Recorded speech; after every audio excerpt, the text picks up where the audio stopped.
Hey, my name is Tyler Smith. I'm VP of Sales Engineering. This is Nick Schroeder. He's our UC engineer. And we wanted to demonstrate, kind of in a live format, an SD-WAN experience. So what we've got going on is we've got 2 phones with active phone calls that are hosted VoIP phone calls.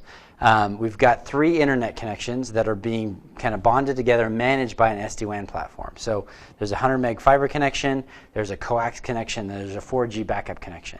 And so we're going to demonstrate what that looks like when a WAN outage occurs and what that happens from a voice quality perspective. So I'm going to hand it over to Nick. Awesome. Thanks, Tyler. So like you said, we have our 2 phones set up here. They're on active phone calls to the hosted UC providers. And up here you can see our 3 different connections. So over here we have Comcast cable. Then we have Central Utah Telephone, which is Centricom. That's our fiber, the 100 meg fiber. And then we have our Verizon Wireless, which is the LTE connection. So down here, I'm going to go ahead and start the music in here. We are using music because it makes it a lot easier to hear the transition when one of the WAN providers goes down. You can kind of hear that there's not even a blip. So with that being said, let's come walk over here.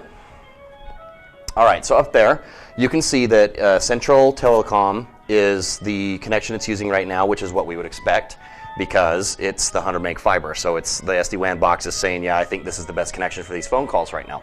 So I'm going to go ahead and unplug the Centricom connection. Okay, you guys just heard a blip for just 1 second. This connection is going to go down, and you'll see in here, okay, there it is. So Centricom is down now.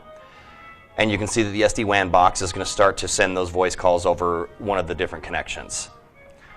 So in this case, it shows the Verizon Wireless connection. As you can see there, it's going to start pumping data through there. So I'm now going to move it again over to the Comcast connection by taking down the Verizon connection. So we're going to go ahead and pull the Verizon connection. Okay, so you just heard a blip again. Verizon just went down. And now on the screen, you can see that the Comcast is starting to pick up there. So when we think about what just happened, right, we had an active phone call, 2 active phone calls that are on a host of VoIP provider. We didn't drop the phone call, but we had a small blip in the audio.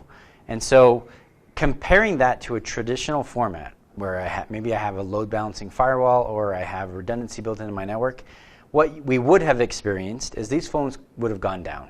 The phone call would have dropped, the phones would have re-registered, and we would have had a very quick transition from one provider to the other. But at the end of the day, we were kind of restarting our environment. But what SD-WAN is doing, because it's priority traffic, it's making that transition occur completely seamless. So from an end user's perspective, if they were on a phone call with a conference call that's an important phone call of any kind, they wouldn't have even skipped a beat. They really wouldn't have perceived that issue. And the outage, right, that would have caused the lost productivity and the challenge of them having to re-register and all the other things that come back around, when we talk about that, SD-WAN smoothed all of that out and had that transition kind of basically on a flawless basis. So just a brief example of one aspect of what SD-WAN can bring to the table, and we really appreciate you guys taking a look at this video.